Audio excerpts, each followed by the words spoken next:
Je voudrais vous saluer ce soir au nom de notre Seigneur Jésus-Christ.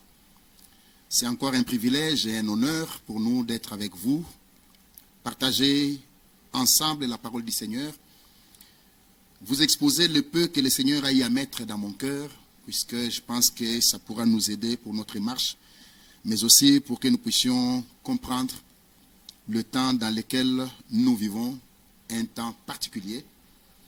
Comme cela peut vous être encore rappelé, c'est que depuis que cette maladie a touché toute l'humanité, le monde ne sera plus jamais le même. C'est comme cela, les élus de Dieu ne prêtent pas seulement attention à toutes les prophéties qui peuvent être données, mais aussi aux instructions qui sont liées à chaque prophétie. C'est pour cela, pour ce soir, je voudrais vous inviter à prendre avec nous Actes des Apôtres. Actes des Apôtres, chapitre 5. Actes des Apôtres, chapitre 5.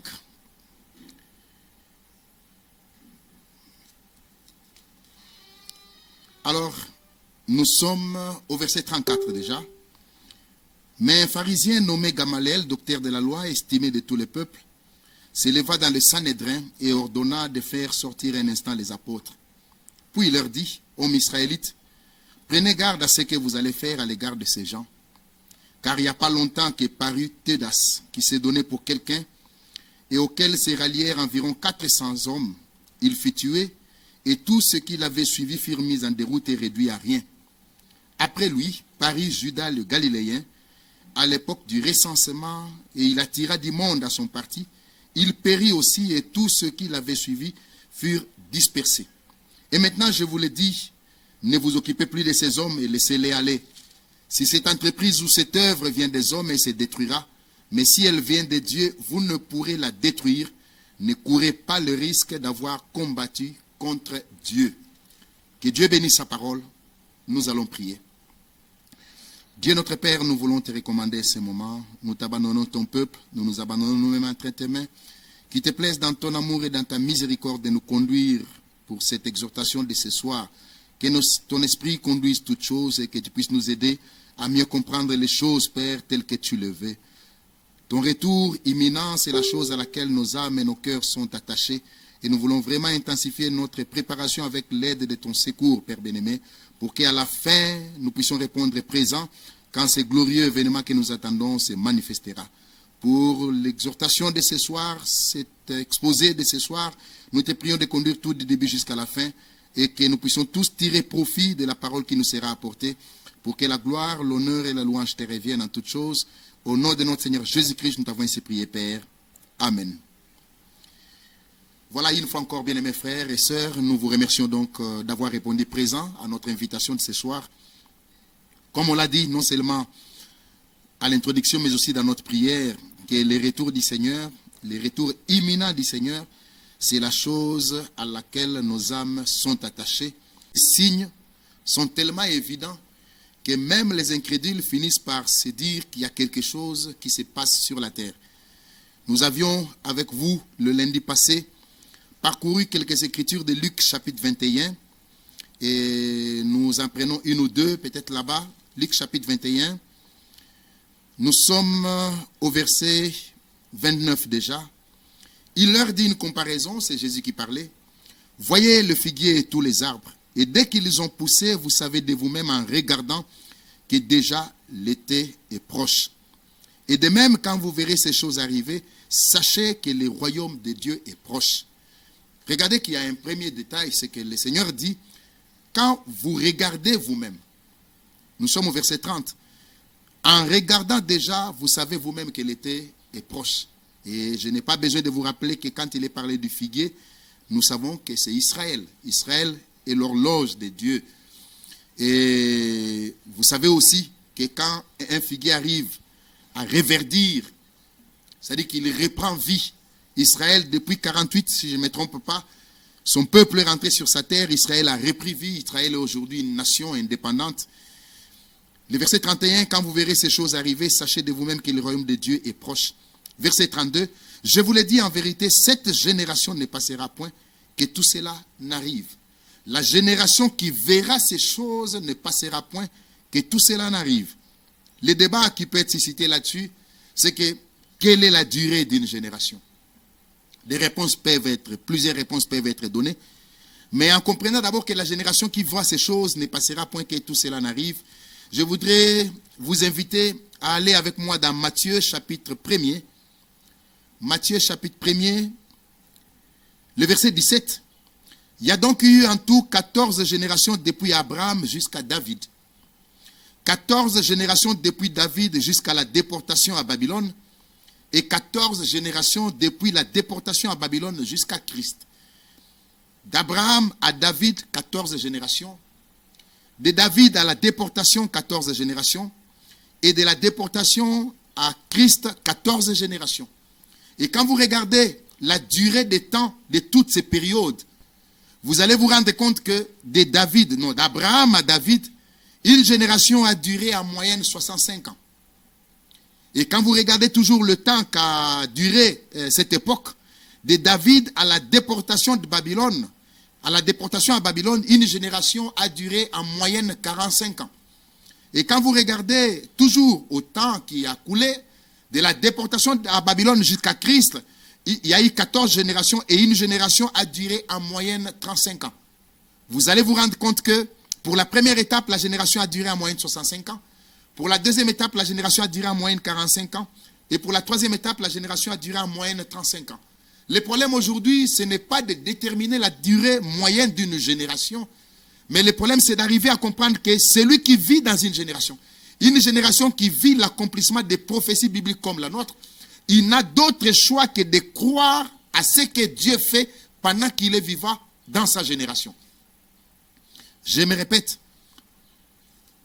l'essentiel aujourd'hui, ce n'est pas la durée d'une génération. Comme on l'a lu dans Matthieu chapitre 1er, 65 ans, 45 ans, 35 ans. Nous ne savons pas la nôtre durera combien de temps. Mais ce qui est capital, c'est que chacun doit croire. Il doit accepter, se retrouver dans les voies du Seigneur en sa génération.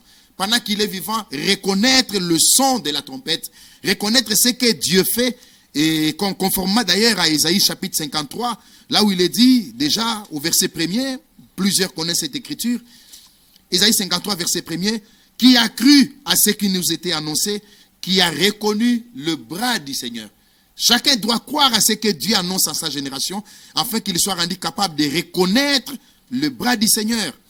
Nous prenons Ézéchiel chapitre 8. Non, Ecclésiaste chapitre 8, excusez-moi. Ecclésiaste chapitre 8, verset 5. Celui qui observe le commandement ne connaît point des choses mauvaises, et le cœur du sage connaît le temps et le jugement. Il faudra que chacun en sa génération, au lieu qu'il se préoccupe de la durée de sa génération, mais qu'il reconnaisse plutôt le temps et le jugement. Et qu'il puisse reconnaître les voies du Seigneur pendant qu'il est vivant en sa génération et s'aligner à ce que Dieu fait, se retrouver dans la volonté du Seigneur en sa génération. Puisque dans chaque génération, Dieu visite la terre. Et quand Dieu visite la terre, ceux à qui la visitation a été manifestée doivent être rendus capables de reconnaître cette visitation. Et si Dieu envoie un homme mandaté, comme on l'a dit l'année passée, c'est que Dieu n'est pas satisfait de la parole qui est prêchée, de la prédication qui est apportée. Alors celui qui est mandaté de Dieu et qui vient dans une génération, il apporte une autre parole, ce qui est la parole de Dieu. Cette parole s'éloignera de la prédication moderne. Elle sera différente de la prédication moderne. Et à cause de cela, on calomniera, on injuriera, on contredira même l'homme mandaté de Dieu, mais les élus de Dieu dans la génération reconnaîtront cet homme que Dieu a eu à mandater. Alors la différence entre un homme, un prédicateur et les autres dans une génération, entre un homme mandaté de Dieu et tous les autres qu'il trouvera sur la scène comme prédicateur, la différence, ça ne sera pas des miracles, ça ne sera pas de voyage, ça ne sera pas de foule qu'il réunira, mais la différence, ça sera le mandat. C'est le mandat qui fera la différence. Et là, je récapitule ce que nous nous sommes dit avec vous le lundi soir ici, c'est que Moïse est venu avec un mandat. Mais devant Pharaon, des miracles ont été faits. Janès a fait des miracles, Jambres a fait des miracles. La différence, ce n'était pas les miracles, mais c'était le mandat. Le mandat que Moïse avait, Janès ne l'avait pas, Jambres ne l'avait pas. Dans notre génération, Dieu a envoyé un homme, William Marion Branham. Par son ministère, Dieu a fait des grands miracles. Mais de son vivant, il n'était pas le seul par qui des miracles ont été faits. Mais la différence entre William Branham et les autres, c'était le mandat. Le mandat de Branham, le mandat que Dieu a donné à Branham, il ne l'a pas donné aux autres. C'est à William Branham qu'il a été dit le 11 juin 1933, pendant qu'il baptisait sur la rivière Ohio aux États-Unis, que de la même manière que Jean-Baptiste a été envoyé comme précurseur de ma première venue, je t'envoie avec un message qui préparera ma seconde venue. Et cet homme de Dieu, dans une prédication apportée à Porto Rico, comme dans d'autres prédications d'ailleurs, il a insisté en disant, non pas que je sois le précurseur, non, c'est le message qui est le précurseur. C'est le message qui prépare le retour du Seigneur. La preuve, c'est que William Branham s'est reposé. Dieu a fini avec lui. Mais comme on l'a dit le lundi passé, le mandat que Dieu a accordé à William Branham, c'est le mandat principal de Laodicée. Ce mandat couvre tout Laodicée jusqu'au retour du Seigneur. Alors tout celui qui est appelé après ou qui a une responsabilité après doit travailler sous ce même mandat-là. Donc même quand tu voyagerais, il faut que tu comprennes que tu dois voyager pour que l'épouse soit préparée. Même quand tu prêcherais ailleurs, tu n'iras pas avec un agenda pour aller diviser des frères, pour aller créer des troubles à gauche et à droite, mais ça sera pour préparer l'épouse. C'est là le mandat principal. Mais il faudra aussi se souvenir que quand vous trafiquez le mandat, ce n'est plus le même. Dieu n'est plus engagé. Quand vous allez mettre sur la tombe de William Branham un écrit en mentionnant que tu as été envoyé pour préparer le retour du Seigneur Jésus-Christ, ce n'est plus le même mandat. Il a été dit à William Branham, le message qui t'est donné préparera le retour de Jésus-Christ. Mais quand vous dites que William Branham, William Branham préparera le retour du Seigneur Jésus-Christ, ce n'est plus le même mandat. Et si ce n'est plus le même mandat, vous pouvez même réunir 2000, 3000, 4000, même 10 000 personnes. Dieu n'est pas là puisque ce n'est plus le même mandat. Je ne parle pas de miracle. La présence du Seigneur n'est pas liée au miracle. Dieu est lié à sa parole. Dieu fait des miracles, mais Dieu est lié à sa parole. D'ailleurs, on ne reconnaît pas un homme de Dieu par des miracles. Celui qui est envoyé de Dieu dit les paroles de Dieu. Il y a eu un homme qui a été envoyé de Dieu dans la Bible, Jean-Baptiste. La Bible dit que Jean n'a fait aucun miracle. Est-ce que vous pouvez vous demander pourquoi Dieu l'a-t-il mentionné? C'est puisque Dieu savait qu'il y aurait des hommes qui s'attacheraient aux miracles. Dieu fait des miracles. Jusqu'à ce soir où je vous parle, Dieu fait des miracles. Mais un miracle n'authentifie pas un homme de Dieu. On reconnaît un homme de Dieu par sa prédication. Celui qui est envoyé de Dieu dit les paroles de Dieu. Voilà pourquoi, bien aimés frères et sœurs, il a été dit à William Branham que le message qui t'est confié préparera le retour de Jésus-Christ. Mais quand vous dites que le message, non, plutôt le messager prépare le retour de Jésus-Christ, ce n'est plus le même mandat. Alors, dans ce mandat trafiqué-là, Dieu n'est pas impliqué. Dieu est lié à ce qui est sorti de sa bouche. Ce qui n'est pas sorti de sa bouche, Dieu n'est pas lié à cela. Voilà pourquoi, bien aimés frères et sœurs, le lundi, encore, nous vous avions dit, pour récapituler, que Dieu a appelé Moïse. Moïse n'a trouvé personne sur la scène. Moïse a hésité même pour partir. Dieu était obligé de faire des choses, de faire des miracles pour rassurer Moïse. Cela a permis à Moïse de commencer son mandat. Mais Josué, lui, Dieu l'a collé à Moïse. Et toutes les fois que Moïse était là, Josué a été appelé serviteur de Moïse. Nulle part dans les écritures du vivant de Moïse, vous verrez que Josué est appelé serviteur de l'Éternel. Il était appelé serviteur de Moïse. Mais c'est quand Moïse est parti que Dieu vient à Josué et lui dit, comme j'ai été avec Moïse, je serai avec toi. Pour rassurer, pour l'appel de Josué. Quand bien même il y a eu des miracles dans le mandat de Josué, dans le ministère de Josué, mais pour l'appel de Josué, Dieu n'avait plus besoin de faire des miracles. Puisque Josué a vu, Josué a trouvé Moïse sur la scène. Alors que Moïse, lui, n'a trouvé personne sur le terrain. Et quand nous avons parcouru l'histoire d'Élie et d'Élisée, je vous prends un détail dans 1 Roi, chapitre 19, je crois. 1 Roi, chapitre 19, l'Écriture dit ceci. Je voudrais retrouver ça rapidement. 1 Roi, chapitre 19. Alors, regardez avec moi, quand Élisée a été appelé, la Bible dit au verset 21, après s'être éloigné d'Élie, il revint prendre une paire de bœufs, qu'il offrit en sacrifice avec l'attelage des bœufs, qu'il fit cuire leur chair, il fit cuire leur chair, et la donna à manger au peuple. La fin du verset dit, puis Élisée se leva, suivit Élie et fut à son service. Élisée se leva, suivit Élie et fut à son service. Pendant que Élie était là, Élisée était au service d'Élie. Et je me souviens encore que pendant que William Branham était encore là, Evald de Frank ne pouvait encore rien faire puisque William Branham était là. Mais je me souviens aussi qu'il y a eu des occasions où William Branham a eu même à envoyer Evald de Frank pour lui dire « Va prêcher pour moi à Los Angeles car je dois déménager, je ne saurais pas y aller. » Bien aimés frères et sœurs, William Branham a expérimenté de grandes choses puisqu'il n'a trouvé personne sur la scène. Mais Dieu, quand bien même il continue à faire des miracles aujourd'hui, à l'appel d'Evald de Frank, Dieu n'était plus obligé de faire des miracles pour rassurer Evald de Frank. Nous parlons des miracles à l'appel. Dieu n'avait plus besoin de faire des miracles pour rassurer Evald de Frank, puisque Evald de Frank était témoin. Il a vu ce qui s'est passé dans la vie de William Branham et dans le ministère de William Branham. Je n'ai pas besoin de vous rappeler ce qui s'est fait en 1955 à Karlsruhe, en Allemagne, quand Evald de Frank est allé écouter William Branham pour la première fois. Vous le savez bien, mes frères. La plupart de ceux qui sont avec nous dans cette parole vraie, ils savent ce qui s'est passé. Bien aimés frères et sœurs, en 1956, William Branham a apporté une prédication intitulée « La robe d'occasion ».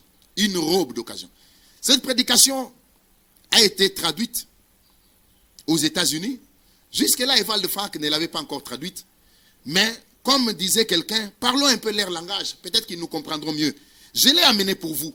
Et dans cette prédication, en 1956, William Branham dit ceci. Maintenant, remarquez, Élie, lorsqu'il a jeté sa robe sur lui, et qu'Élisée l'a essayé. Donc, en d'autres termes, le prophète Élie, qui portait le manteau de Dieu sur ses épaules, était descendu là pour le mettre sur Élisée, le cultivateur, pour voir si cela allait lui convenir. Et ça lui a pris environ 10 ans pour être changé afin de convenir au manteau. Vous savez, souvent Dieu nous amène à l'atelier et nous taille. Eh bien, il n'a pas changé sa robe pour qu'elle convienne à Élisée. Il a changé Élisée pour que celui-ci convienne à la robe. Et c'est ce qu'il fait aujourd'hui. Il nous change pour que nous convenions à la robe. Et non la robe pour qu'elle nous convienne. Parfois, nous voulons amener la robe à nous convenir, mais nous ne le pouvons pas. Vous devez être changé en fonction de la robe. C'est la robe de Dieu. Il l'a confectionnée parfaite. Et nous devons. Il doit nous amener dans cette dimension pour faire en sorte que la robe nous convienne. Les jours où j'ai découvert ça, je me suis dit, oh là là. Comment cet homme en 56 pouvait dire que cela a pris environ 10 ans à Élisée pour que Élisée convienne à la robe? Ce n'est pas à Élisée de s'adapter, ce n'est pas à la robe de s'adapter à Élisée, c'est à Élisée de s'adapter à la robe. Et William Branham, prophète de Dieu, dit que cela a pris 10 ans environ à Élisée pour qu'il s'adapte à la robe. Mais quand je vois un homme vivant sur la terre qui dit que j'ai été en contact avec William Branham de 1955 à 1965, 10 ans exactement. Il est vivant, ou encore aujourd'hui, cet homme de Dieu, qui a été 10 ans à côté de William Branham. Quand bien même Dieu avait besoin de lui, mais Dieu l'a collé à l'homme de Dieu pendant 10 ans, afin que lui, Evald de Frank, convienne à la responsabilité qui était préparée pour lui. Ce n'était pas cette charge de s'adapter à Evald de Frank, mais c'était plutôt à Evald de Frank de s'adapter à la charge. Et en 62, si je ne me trompe pas, au mois de décembre, Evald de Frank est allé aux États-Unis rencontrer William Branham, après avoir écouté ce que le Seigneur lui avait dit au mois d'avril, pour comprendre un peu qu'est-ce que ça voulait dire. William Branham lui a dit, frère Frank, tu n'avais pas compris ce que le Seigneur t'avait dit. Il était question de la nourriture spirituelle qui doit être emmagasinée. C'est cette parole qui est dans les bandes magnétiques. Nous sommes en 62. Et il lui dit, attends encore le reste de la nourriture. Donc il y avait encore 3 ans d'attente. Et en 62, c'était la 7e année de contact entre Evald de Frank et William Branham. Evald de Frank devait attendre encore 3 ans. William Branham lui a dit, attends encore le reste de la nourriture. Et quand en 65, William Branham meurt, à l'enterrement de William Branham, Dieu a dit au cœur d'Evald de Frank, mon serviteur, ton heure maintenant est arrivée. Ça, ce n'est même pas Evald de Frank qui l'a traduit. Ce sont des frères des États-Unis qui ont traduit. Et dans ce qu'ils ont traduit, il a été dit clairement qu'il fallait 10 ans à Élisée pour s'adapter au manteau. Et cela a pris 10 ans à Evald de Frank de contact avec William Branham jusqu'à ce que son temps arrive afin qu'il puisse prendre la charge qui est la sienne aujourd'hui. Evald de Frank n'est pas le 8e messager. Le mandat qui a été confié à Evald de Frank fait la différence. Ce n'est pas les voyages qui font la différence. Car sur la terre, Evald de Frank n'est pas le seul homme de Dieu qui voyage. Mais c'est le mandat qui fait la différence. Et le mandat qui a été confié à Wéval de Franck était un mandat secondaire lié au mandat principal de l'heure, qui est le mandat accordé à William Branham. Alors aujourd'hui, quiconque voyagerait parmi les Éphésiens 4, il doit comprendre qu'il doit voyager sous le mandat principal et être attaché à ces mandats secondaires. Ça te permettra d'avoir le même langage que William Branham et de comprendre les choses de la bonne manière, bien-aimés frères et sœurs.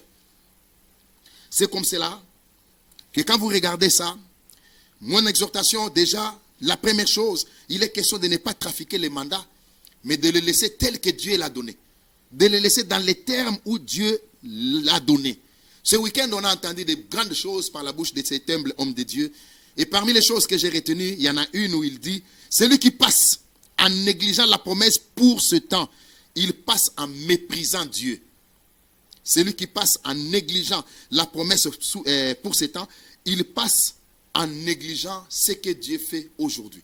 Ça me rappelle encore la reine de Séba, qui a fait des milliers de kilomètres pour aller écouter la sagesse de Salomon, alors qu'à Jérusalem même, il y en a qui étaient incapables de traverser la rue pour écouter Salomon. Bien mes frères et sœurs, reconnaître les jours et son message, c'est un grand privilège. Et reconnaître ce que Dieu fait aujourd'hui, c'est encore un grand privilège, bien mes frères et sœurs.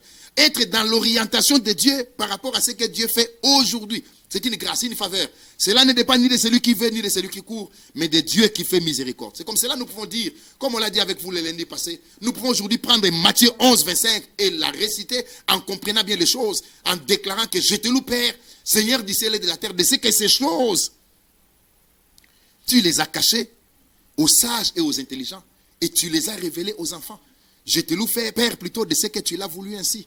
Je n'ai pas besoin, bien aimés frères, de vous rappeler que dans chaque génération, il n'y a qu'un seul responsable. Quand Dieu fait quelque chose sur la terre, il n'y a qu'un seul responsable. Et je me souviens de ce que William Branham avait dit, de ce que plutôt Eval de Franck avait dit. Quand Dieu accomplit sa parole, les hommes qui ont la responsabilité de prêcher la parole, ils doivent réfléchir 2 fois avant de parler 1 fois. Car l'heure dans laquelle nous vivons est tellement sérieuse et prophétique que le Seigneur a même vidé le contenu de la prédication de certaines personnes. Comme on l'a dit, ceux qui prêchent des voyages ou qui prêchaient des voyages, qu'est-ce qu'ils peuvent encore prêcher aujourd'hui? Tu vas dire au peuple qui va voyager, il va aller où?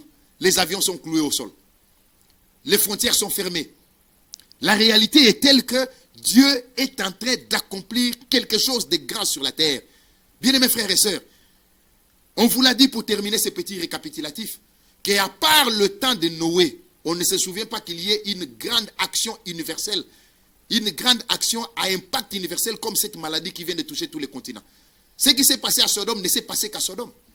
D'autres événements ont eu lieu au cours de l'histoire des hommes, mais c'est des événements qui se sont passés à tel endroit ou tel autre endroit. Mais aujourd'hui, il y a un événement qui vient de toucher toute l'humanité. Malgré les infrastructures médicales, mais l'Occident n'arrive plus à se retrouver. J'ai vu le Premier ministre italien pleurer. Bien aimés frères et sœurs, puisque ces choses sont en train de s'accomplir, relevons notre tête. Relevons notre tête, car notre délivrance approche. Mais puisque nous sommes dans un temps prophétique, il y a 2 choses aussi qui doivent s'accomplir. Acte 5, que nous avons cité ce soir pour baser notre exhortation. Gamaliel parle, bien aimés frères. Cet homme est en train de parler dans Acte 5. Il dit ceci, au sujet de ce qui s'est passé à Jérusalem. Il dit, homme frère,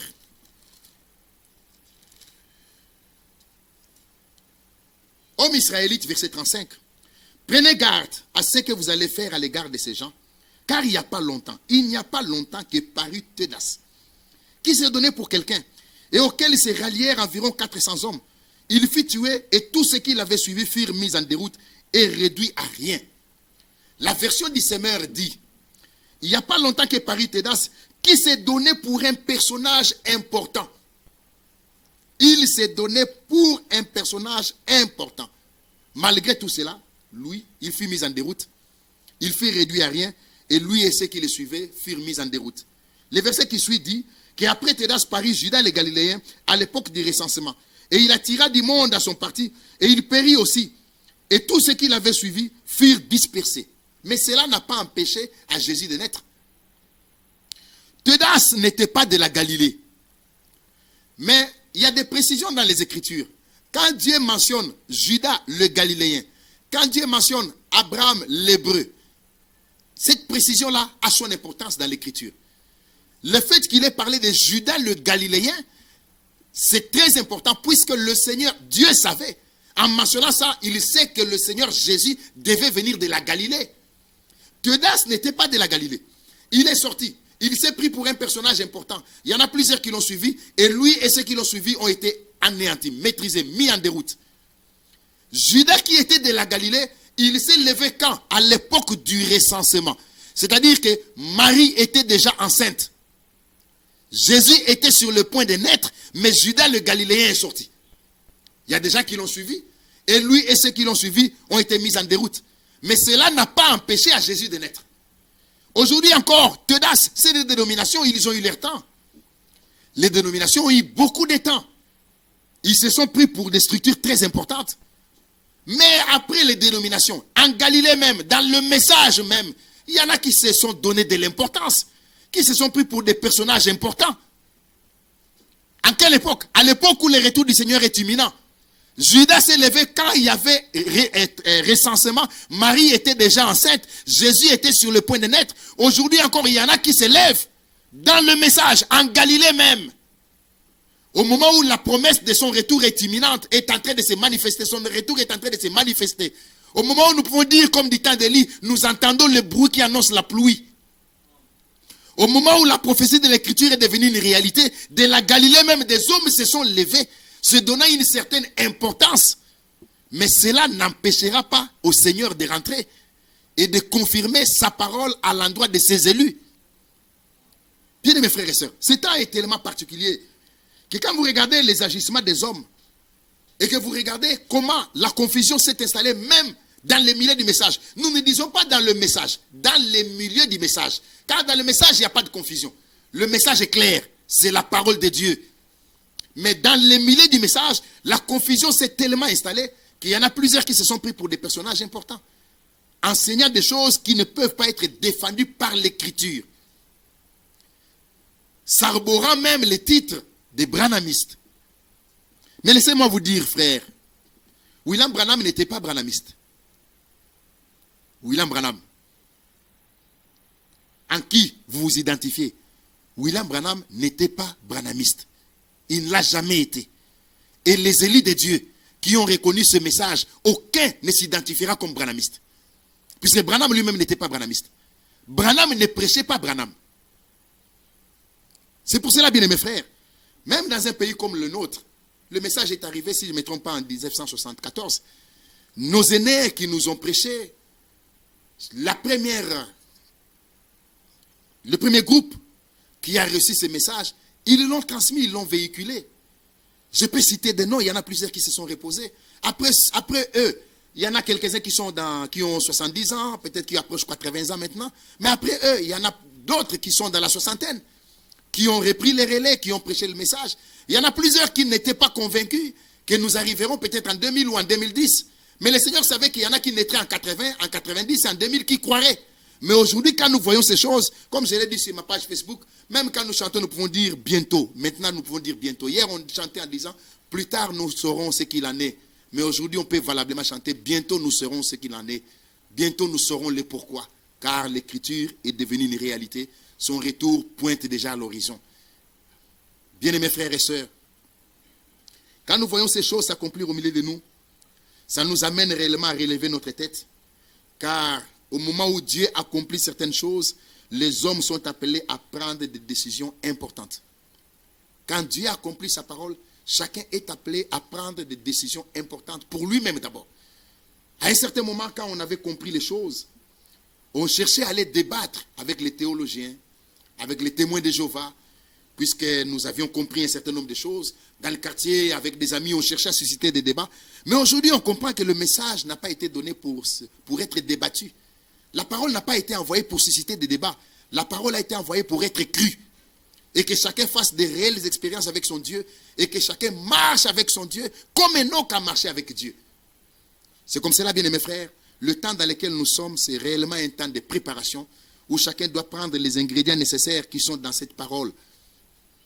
Peut-être qu'il est temps aussi aujourd'hui que je vous rappelle que quand Dieu envoie une parole dans une génération, Dieu envoie une parole qui contient des ingrédients qui permettront aux élus de la génération de surmonter les réalités de cette génération-là. Est-ce que vous savez que la malaria peut attraper un enfant? La malaria peut attraper un adulte. On peut administrer à tous les deux de la quinine. Mais le dosage de la quinine pour l'enfant ne sera pas le même pour l'adulte. Le dosage sera proportionnel à l'âge du patient, à l'âge du malade. C'est la malaria, c'est la quinine. Mais le dosage n'est pas le même. À l'enfant, on donnera une quinine qui a un dosage qui correspond à son âge, à son poids. À l'adulte, on donnera une quinine qui a un dosage qui correspond à son âge, à son poids. Si vous donnez la quinine de l'enfant à l'adulte, ça ne l'aidera pas. Si vous donnez la quinine de l'adulte à l'enfant, ça le tuera. Il faut donner à chacun une quinine qui soit proportionnelle à son âge. De la même manière, bien mes frères, si vous prenez la parole de Sardes, la parole de Philadelphie, qui était valable à ce temps-là, vous voulez la donner aux élus de Laodicée, ça ne marchera pas. Il faut qu'il y ait une parole proportionnelle aux réalités de Laodicée. Une parole qui contienne les ingrédients nécessaires afin d'aider les élus de Laodicée à surmonter les réalités de Laodicée. Voilà pourquoi Dieu a envoyé ce message qui ne se définit simplement que comme étant le retour à la parole. Une parole pleinement révélée. Afin que celui qui croit que demain il ne dise pas que c'était plus fort que moi. Non, dans la parole, Dieu a tout donné. Afin que le Seigneur lui-même par son esprit, qu'il nous rende capables de toute bonne œuvre pour l'accomplissement de sa volonté. Bien-aimés frères et sœurs, quand Dieu accomplit sa parole, c'est en ce moment-là que les hommes sont appelés à prendre de grandes décisions. Aujourd'hui, comme dit temps d'Élie, je l'ai cité tout à l'heure, le serviteur d'Élie est allé regarder la nuée, les nuages. Il a fait 7 tours. C'est au 7e tour qu'il a dit à Élie, je vois un petit nuage noir, sombre, comme une paume de main. Élie a dit à Akab, attelle ton char et descends, car la pluie vient. Aujourd'hui encore, bien mes frères, c'est au 7e âge, c'est maintenant que nous voyons un petit nuage noir, comme une paume de main qui annonce la pluie. C'est aujourd'hui que nous entendons le grondement. C'est aujourd'hui que nous disons à Élie, préparez-vous, préparons-nous, car le temps qu'on a parcouru dans la parole est long. Celui qui nous reste à parcourir pour son retour est très court. Bientôt, alors très bientôt, les choses s'arrêteront. Même la génération actuelle, même l'humanité comprend qu'il y a des choses qui se passent sur la terre. Ça me rappelle cette prédication que William Branham a apportée. Quelle est cette attraction sur la montagne? La réponse a été donnée, Dieu a accompli la prophétie. Aujourd'hui encore, quelle est cette attraction? Pourquoi l'humanité bouge? L'humanité bouge puisque Dieu est en train d'accomplir la prophétie et qu'il y a un peuple qui doit quitter la terre. Ce peuple, c'est toi et c'est moi. Voilà pourquoi, bien mes frères, pour ta foi, pour ton salut, pour ton expérience, Dieu était obligé de s'arrêter pour que toi tu crois. Quand un appelé ne veut pas croire, Dieu continue son chemin. Mais quand un élu ne veut pas croire, Dieu s'arrête. Il peut même aller jusqu'à faire un miracle, puisque l'élu doit obligatoirement croire. Le temps est venu pour que nous puissions comprendre, bien mes frères et sœurs, que le Seigneur est en train de rentrer et que le temps n'est plus un temps de se familiariser. Ce n'est plus le temps de la foi collective. Ce n'est plus le temps de la foi familiale. Ce n'est plus le temps de dire dans notre assemblée nous croyons, dans notre église nous croyons. Mais c'est le temps où toi-même tu dois faire une expérience personnelle avec ton Dieu. Ce n'est plus le temps de se consoler en disant je suis en bon terme avec mes conducteurs, je connais tel, j'ai déjà acheté un costume à mes anciens, j'ai déjà fait ceci et cela.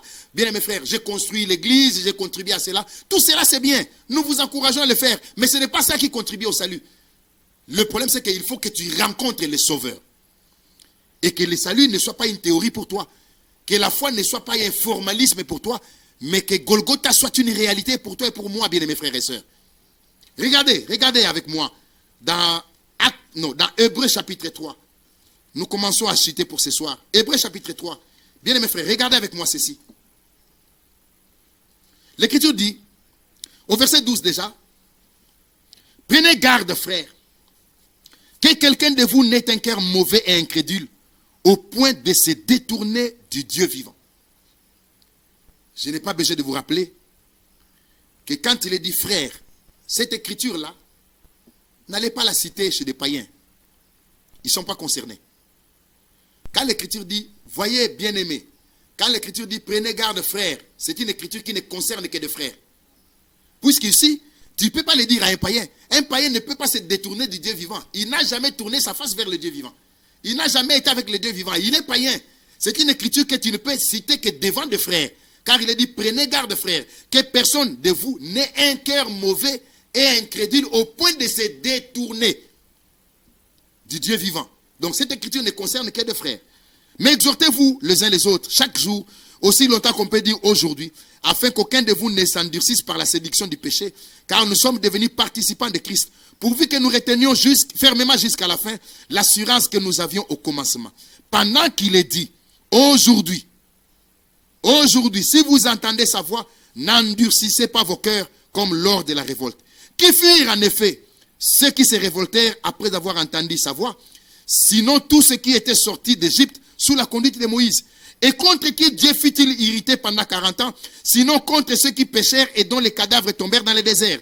Et à qui jura-t-il qu'il n'entrerait pas dans son repos, sinon à ceux qui avaient désobéi. Verset 19, aussi voyons-nous qu'ils ne purent y entrer à cause de leur incrédulité. En principe, j'aimerais lire le verset 12 après le verset 19. Verset 19 d'abord. Aussi voyons-nous qu'ils ne purent y entrer à cause de leur incrédulité. Alors prenez garde, frères, que quelqu'un de vous n'ait un cœur mauvais et incrédule au point de se détourner du Dieu vivant. Alléluia. Bien-aimés frères, sortir sans entrer, la marche aura été vaine. Sortir sans entrer, la marche a été vaine. Ça peut prendre 40 ans comme Israël. Ça peut prendre 20 ans. Ça peut prendre 50 ans dans cette parole. Mais sortir sans entrer, la marche aura été vaine. Mais ce qui m'interpelle encore dans ce passage, c'est que parmi ceux qui ne sont pas entrés, il y en a que Moïse connaissait des noms. Il y en a avec qui Moïse avait des relations particulières. Il y en a même que Dieu a recommandé à Moïse, bien aimés frères et sœurs. Il y en a même que Dieu a recommandé lui-même à Moïse. Quand vous regardez dans Exode chapitre 31, gardez les doigts dans Hébreux chapitre 3. Dans Exode chapitre 31, regardez, il y a des hommes là-bas. Exode 31.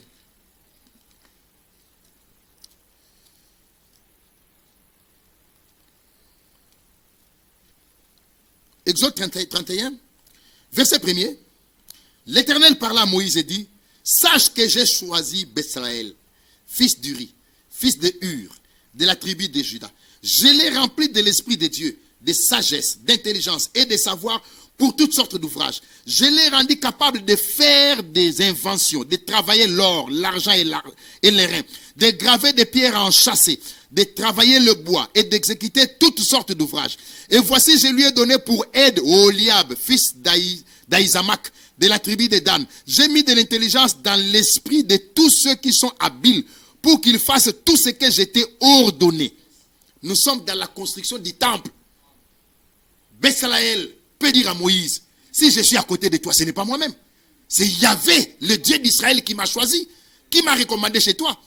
Oholiab peut se vanter en disant à Moïse, moi Oholiab, Moïse, tu ne me connaissais même pas, mais Yahvé me connaît par mon nom. Et c'est lui qui m'a recommandé auprès de toi, qui a mis son intelligence en moi pour toutes sortes d'ouvrages, pour que je fasse le travail du tabernacle. Mais malgré tout ça, quand vous regardez parmi ceux qui sont entrés dans la terre promise, ces deux-là ne sont pas entrés. Imaginez-vous bien, mes frères et sœurs. Ils ont fait même le tabernacle dans le désert, mais ils ne sont pas entrés. Ce n'est pas ça qui leur donnait directement la garantie d'entrée. Ils ne sont pas entrés. Et la Bible dit s'ils ne sont pas entrés, c'est puisque la parole qu'ils ont reçue n'a pas trouvé de la foi dans leur cœur. Bien mes frères et sœurs, c'est là que ça nous interpelle. Aujourd'hui, quand je vois Frère Franck visiter le pays, je vois des gens chercher à prendre des photos et tout ça. Hein, ce n'est pas ça qui vous justifie. Est-ce que vous savez que s'il y avait des appareils de photos du vivant de Jésus, on verrait Judas sur la photo à côté de Jésus? On verrait le frère Judas sur la photo à côté de Jésus. Même notre connexion avec Krefeld, elle n'est pas d'abord matérielle, elle est d'abord spirituelle. Ce n'est pas d'abord la connexion matérielle, c'est la connexion spirituelle qui nous pousse à nous connecter matériellement. Bien mes frères, Moïse le connaissait. Il y en a qui Yahvé a recommandé à Moïse. Et Yahvé dit qu'il a mis son esprit en eux. Il leur a donné de l'intelligence pour faire toutes sortes d'ouvrages. Et ils ont fait des ouvrages. Le tabernacle a été construit avec l'aide de ces gens-là. Avec leur dextérité, leur savoir-faire. Ils ont fait le tabernacle. Malgré ça, ils ne sont pas entrés. Et dans Hébreu, Paul nous interpelle en disant au chapitre 4, verset 1er, craignons donc. Tandis que la promesse d'entrer dans son repos subsiste encore. Qu'aucun de vous ne paraisse être venu trop tard. Car cette bonne nouvelle, ce message du salut, nous a été annoncé aussi bien qu'à eux. Mais la parole qui leur fut annoncée ne leur servit de rien, parce qu'elle ne trouva pas de la foi chez ceux qui l'entendirent. Prenez garde, frères, qu'aucun de vous, vous qui écoutez cette parole de Dieu en cette heure, qu'aucun de vous ne paraisse être venu trop tard, car ce message du salut nous a été annoncé aussi bien qu'à eux, mais la parole qui leur fut annoncée ne leur servit de rien, parce qu'elle ne trouva pas de la foi chez ceux qui l'entendirent. Je répète, frère, il y en a qui avaient des relations personnelles avec Moïse. Il y en a que Moïse connaissait des noms. Il y en a qui ont fait les ouvrages du tabernacle. Il y en a qui ont fait beaucoup d'autres choses. Mais cela n'a pas permis, n'était pas suffisant pour qu'ils entrent. Donc, sortir sans entrer, la marche aura été vaine. C'est pour cela, bien aimés frères, la foi véritable que suscite la prédication biblique, cette foi doit être ancrée dans nos cœurs, installée dans nos cœurs, afin que nous puissions non seulement être accrochés à ce que Dieu fait aujourd'hui, mais aussi passer par des expériences réelles et authentiques avec notre Dieu qui est en train d'agir aujourd'hui encore. C'est pour cela, bien aimés frères et sœurs, mon exhortation de ce soir chute par ceci. Salomon priait en son temps et cette prière m'a toujours plu dans 1 Roi chapitre 8. Vous le connaissez et c'est des choses que je ne fais que répéter pour vous. Et j'aimerais vraiment ce soir que chacun d'entre nous puisse prendre cette prière pour lui. Nous sommes au verset 57. Que le Seigneur notre Dieu soit avec nous, comme il a été avec nos pères. Qu'il ne nous abandonne point et ne nous délaisse point. Je dis amen à ça. Que le Seigneur notre Dieu soit avec nous, comme il a été avec nos pères. Nous, nos pères à nous, c'est les apôtres. Et nous avons vu comment le Seigneur était avec eux. Nous pouvons dire encore aujourd'hui, ce soir, que le Seigneur soit avec nous, comme il a été avec nos pères. Verset 58. Mais qu'il incline nos cœurs vers lui, afin que nous marchions dans toutes ses voies et que nous observions ses commandements, ses lois et ses ordonnances qu'il a prescrits à nos pères. Qu'il incline nos cœurs vers lui. Qu'il incline nos cœurs vers lui, afin que nous marchions dans toutes ses voies et que nous observions ses commandements, ses lois et ses ordonnances qu'il a prescrits à nos pères. C'est ma prière pour moi et pour vous. Que le Seigneur incline nos cœurs vers lui. Ça rejoint encore ce que Paul disait en son temps aux Hébreux, dans Hébreux chapitre 13 plutôt. Je vous invite à les prendre avec moi. Hébreux chapitre 13.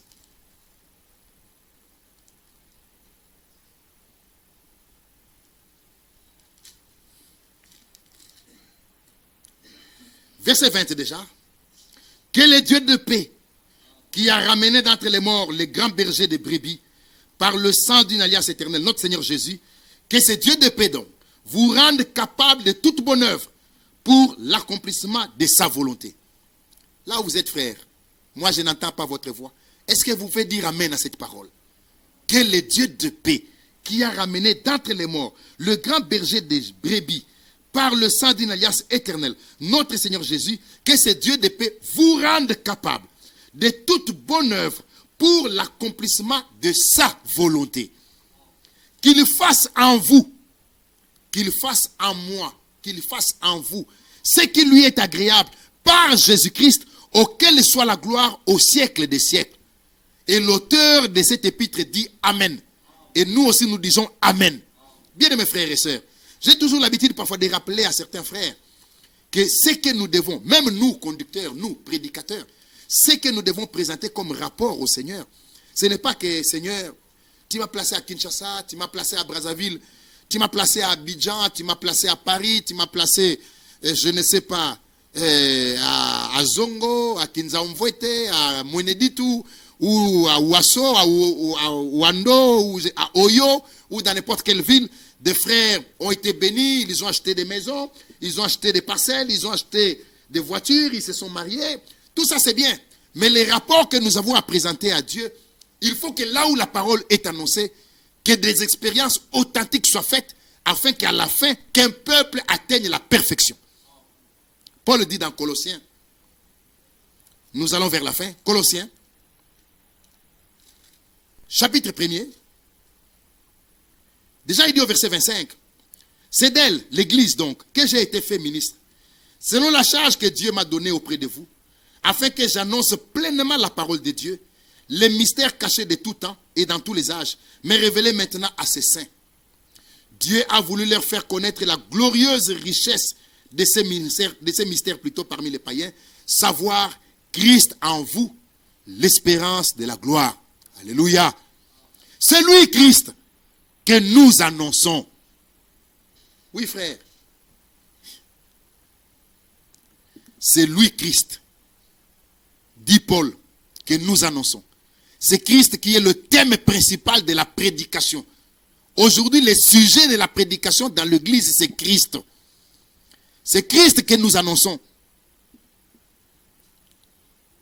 Exhortant tout homme et instruisant tout homme en toute sagesse, afin de présenter à Dieu tout homme devenu parfait en Christ. C'est à quoi je travaille en combattant avec sa force qui agit puissamment en moi. Voyez ça, frère. C'est lui Christ que nous annonçons, exhortant tout homme et instruisant tout homme en toute sagesse, afin de présenter à Dieu tout homme devenu parfait. C'est le rapport qui doit être fait. La perfection doit être atteinte et doit être une réalité. Et c'est la raison pour laquelle des ministères ont été donnés, frère. Éphésiens chapitre 4, verset 11. Il a donné les uns comme apôtres, les autres comme prophètes, les autres comme évangélistes, les autres comme pasteurs et docteurs. Je n'ai pas besoin de vous rappeler que pasteur n'est pas le titre. Pasteur est un ministère. Évangéliste est un ministère. Docteur est un ministère. Apôtre est un ministère. Prophète est un ministère. Il a donné aux uns comme, les autres comme. La Bible dit au verset 12, pour le perfectionnement de saints. Les ministères ont été donnés afin que les saints atteignent la perfection. Aujourd'hui, Dieu le voit déjà parfait. Mais justement, ce sont les parfaits qui se perfectionnent. Car cette sagesse, disait Paul, nous la prêchons parmi les parfaits. Mais ce sont ces parfaits-là qui se perfectionnent, bien aimés frères et sœurs. Et Dieu donne la parole avec les ingrédients nécessaires afin que des corrections soient apportées pour que les élus atteignent la stature que Dieu a déterminée d'avance. Pour que les élus atteignent la stature que Dieu a déterminée d'avance. Vous savez, ceux qui vont chez nous, par exemple, je vois des étudiants qui entrent à la faculté de droit, en premier graduat, en première année de candidature, et ils se font déjà appeler maître. Et la famille est contente, puisque notre frère sera avocat. Et en famille, on l'appelle maître, alors qu'il n'est qu'en premier graduat. Ce n'est pas évident qu'il va terminer. Mais si la famille l'appelle maître, c'est dans l'espoir qu'il terminera. Et qu'il sera avocat. Celui qui entre en première année de médecine, la famille l'appelle docteur. Les amis les saluent, bonjour docteur. Mais il n'est pas encore médecin. Il n'est qu'en première année. Et s'il échoue, s'il est refusé, s'il n'est pas admis à la filière, il va même changer de faculté. Les titres de docteur tombent. Mais pourquoi on l'appelle docteur? C'est dans l'espérance qu'il termine. Et que quand il finira, il sera docteur. Et tu le vois en première année déjà, surtout quand il prend sa petite blouse pour aller déjà pour les premiers travaux au laboratoire, il est content, il est fier, il est docteur. C'est très bien, mais il n'est pas encore docteur. Et pourtant, c'est dans l'espérance. Nous qui venons dans ces choses, quand tu crois au Seigneur Jésus-Christ et que tu passes par une réelle expérience avec lui, Dieu t'appelle parfait. Mais pourtant, tu n'es pas encore parfait. Dieu connaît la fin de l'œuvre. Il voit l'œuvre à l'achèvement. Il dit, cette sagesse, nous la prêchons parmi les parfaits. Mais c'est justement les parfaits qui se perfectionnent. Et le perfectionnement passe par la correction. C'est comme cela Paul a dit dans 1 Corinthiens, dans 2 Corinthiens, je crois, chapitre 13. Perfectionnez-vous. La pensée de l'écriture, c'est que, la pensée de l'esprit, c'est que laissez-vous corriger. La prédication de l'évangile se fait accompagner de la correction. Le lavage d'eau de la parole. Regardez frère, il faut qu'on termine. Regardez dans Éphésiens chapitre 4. La Bible dit que c'est pour le perfectionnement des saints, en vue de l'œuvre du ministère et de l'édification du corps de Christ, jusqu'à ce que nous soyons parvenus à l'unité de la foi et de la connaissance du Fils de Dieu, à l'état d'homme fait, à la mesure de la stature parfaite de Christ. Verset 14. Ainsi nous ne serons plus des enfants flottants et emportés à tout vent de doctrine par la tromperie des hommes, par leur ruse dans les moyens de séduction. Mais en professant la vérité dans l'amour, nous croîtrons à tous égards en celui qui est le chef. Qui est-il? Christ. C'est de lui et grâce à tous les liens de son assistance que tous les corps bien coordonnés et formant un solide assemblage tirent son accroissement selon la force que Dieu communique à chacune de ses parties. et s'édifie lui-même dans l'amour. Voici donc ce que j'ai dit. Si nous n'avons pas compris, Paul explicite la pensée. Les ministères ont été donnés pour que chaque ministre, tout celui qui a une responsabilité, il n'aura comme rapport que là où il prêche, que des hommes et des femmes passent par des réelles expériences et qu'ils soient rendus parfaits. C'est les rapports que nous avons à présenter. Les ministères ont été donnés pour le perfectionnement des saints. Et Paul dit, peut-être que vous ne comprenez pas. Voici ce que je vais dire. Voici ce que je vais dire. C'est que vous ne devez plus marcher comme les païens. Alléluia. Comme je l'ai dit tout à l'heure, moi je ne te vois pas. Mais là où tu es, est-ce que tu peux dire amen à cette parole? Voici ce que je veux dire. C'est que vous ne devez plus marcher comme des païens, qui marchent selon la vanité de leurs pensées. Verset 18. Ils ont l'intelligence obscurcie. Verset 19. Ayant perdu tout sentiment, ils se sont livrés au dérèglement. Verset 20. Vous, ce n'est pas ainsi que vous avez appris Christ.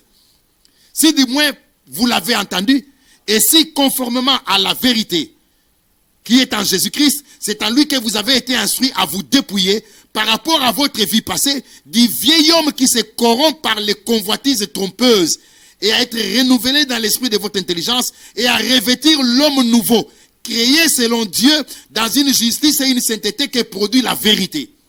C'est pourquoi, dit Paul, renoncez aux mensonges. Amen.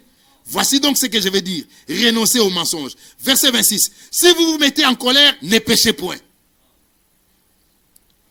Verset 27. Ne donnez pas accès au diable. Verset 28. Que celui qui dérobait ne dérobe plus. Verset 29. Qu'il ne sorte de votre bouche aucune parole mauvaise. Verset 30. N'attristez pas le Saint-Esprit de Dieu pour lequel vous avez été scellés le jour de la rédemption. Verset 31. Que toute amertume, toute animosité, toute colère, toute clameur, toute calomnie et toute espèce de méchanceté disparaissent du milieu de vous. Je m'attarde un peu ici. Que toute amertume, toute animosité, toute colère, toute clameur, toute calomnie et toute espèce de méchanceté, Paul dit que cela disparaisse du milieu de vous. Je n'ai pas besoin de vous rappeler que l'église d'Éphèse était baptisée du Saint-Esprit. C'est des gens qui étaient baptisés du Saint-Esprit. Cette église a commencé avec eux dans Acte 19, si je ne me trompe pas. C'est des gens qui ont fait des vraies expériences, mais à qui Paul dit que ces choses disparaissent du milieu de vous. La calomnie. Ça, dans les milieux déjà du message, bien aimés frères, c'est un esprit qui s'est ancré solidement même, au point où des frères et des sœurs, souffrez que je vous en parle, ont parfois la légèreté de parler du mal de bien-aimé, alors que vous êtes dans l'incapacité d'aller voir le frère pour lui dire, frère, excuse-moi, j'ai dit du mal de toi, j'ai parlé du mal de toi. Quand vous lisez William Branham, dans la compilation où il est dit, va vers ton frère, vous verrez, et je vous rappelle l'écriture d'ailleurs, l'écriture, Jésus est allé jusqu'à dire que quand tu as un problème avec un frère, et que tu te rends compte devant le tronc où tu dois verser l'offrande, tu te rends compte là que tu as un problème avec quelqu'un, le Seigneur qui sait que l'œuvre de Dieu a besoin d'argent, mais le Seigneur dit, ne dépose pas ton offrande. Mets-la à côté, mets-la à côté. Ne la laisse pas dans le fond, dans les troncs plutôt. Va d'abord réparer, arranger. Je dis bien, le Seigneur qui sait que l'œuvre a besoin de l'argent, le Seigneur dit, mets l'offrande à côté. Va d'abord arranger avec les frères, puis reviens et verse ton offrande. L'Écriture dit, pour ne pas m'attarder là-dessus, que ces choses disparaissent du milieu de vous. Soyez bons les uns envers les autres, compatissants, vous pardonnant réciproquement, comme Dieu vous a pardonné en Christ. Que Dieu bénisse ces paroles en chacun d'entre nous. Bien-aimés frères et sœurs, quel était notre souci? Notre souci est de nous rappeler le temps dans lequel nous sommes. Nous avons beaucoup entendu, frères. Nous avons eu un grand privilège que d'écouter des hommes mandatés de Dieu, de recevoir des gens qui ont été appelés de Dieu. Il y en a un qui est vivant, qui peut écrire dans ses lettres en disant, agissant de sa part. Bien-aimés frères et sœurs, ne soyez pas choqués si je vous dis que celui qui serre la main de William Branham serrait la main d'un verset biblique. Ne soyez pas achoppés si je vous dis que celui qui serre la main de Val de Franck serre la main d'un verset biblique. Ne soyez pas achoppés. Ce n'est pas du fanatisme. C'est ce que Dieu a fait aujourd'hui. Dieu a suscité des hommes qu'il a positionnés par rapport à l'écriture.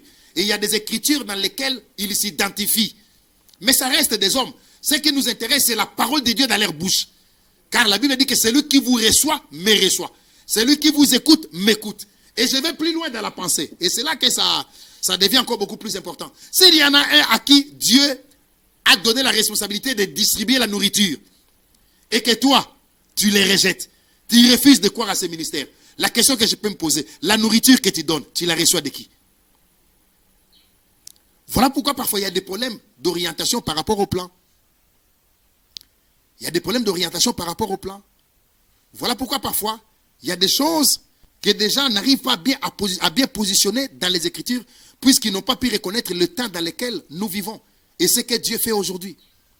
Au reste, frères, comme je l'ai dit tout à l'heure, que le Dieu qui a ressuscité Jésus-Christ d'entre les morts nous rende capables, nous tous, de toute bonne œuvre pour l'accomplissement de sa volonté. C'est ici que nous clôturons la série de 2 exposés que nous avions à cœur d'apporter ces 2 lundis qui se sont suivis. Et nous ne pourrons intervenir peut-être sur cette plateforme que le jour où le Seigneur le permettra et que les besoins se feront ressentir.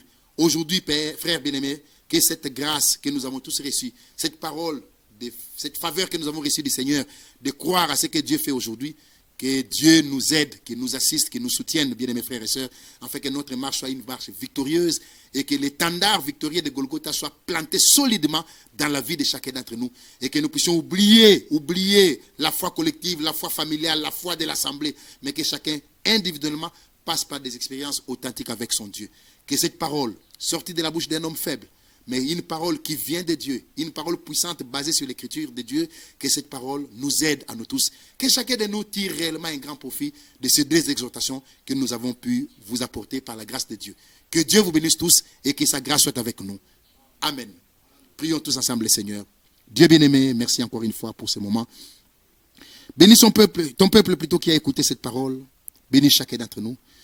Que nous puissions tirer profit de toutes ces exhortations. Et particulièrement de cette parole que nous entendons en cette heure, Père bien-aimé. Nous vivons dans un temps prophétique. Tu as commencé le Nouveau Testament par l'accomplissement des prophéties bibliques. Tu es en train de l'achever par l'accomplissement des prophéties bibliques. Nous voyons aujourd'hui des promesses devenir une réalité.